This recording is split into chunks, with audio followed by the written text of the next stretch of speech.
बैरी राम मोरा नाही बतिया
भैया क्यों बुलावत है? कहा अरे हम खड़ी है यो काका अगर क्यों बुलावत है? सुन ले तोरे सुने से अगर ओकर मामला सब हो जाए ए दीदिया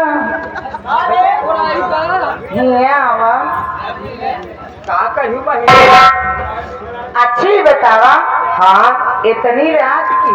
हाँ तोहार नाम का है करे घरे का बहन बिटिया हो कि तू इतनी रात की। हाँ यहाँ तरह काहे तो बैठी यहाँ। बहिनी देखा हमार दुख मुसीबत तू बिना बताए न जान पाओ कि हम केकरे घरे के बहन बिटिया ही कौने गम कौने मुसीबत महनिया बैठी बाटे। हाँ ये बताओ हम सोचे कि चंचल बहुत नहीं यहाँ।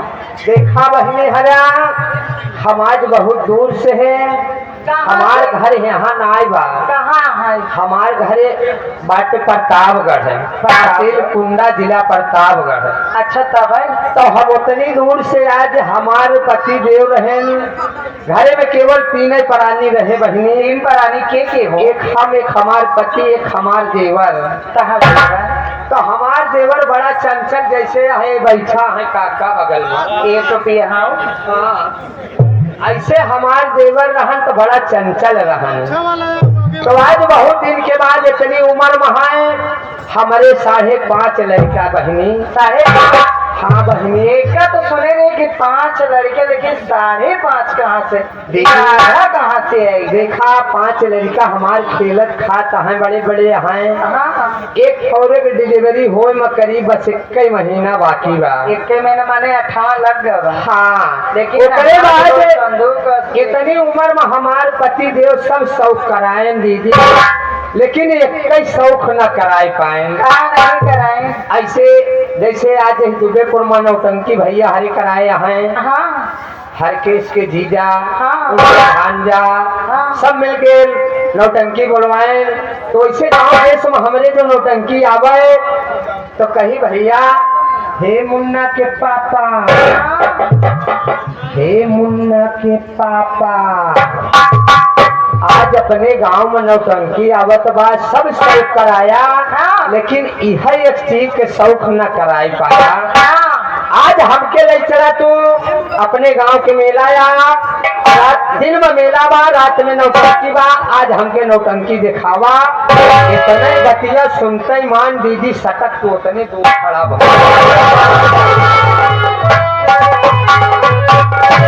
अब वह उतनी बात उनके करेजे लग गए बहनी। वैसो मेहरारू के जात जीव जैसे गाय के तरह होत, मन से दूध दहीना जैसे पाओ तुम वैसे थुथुर के बाहर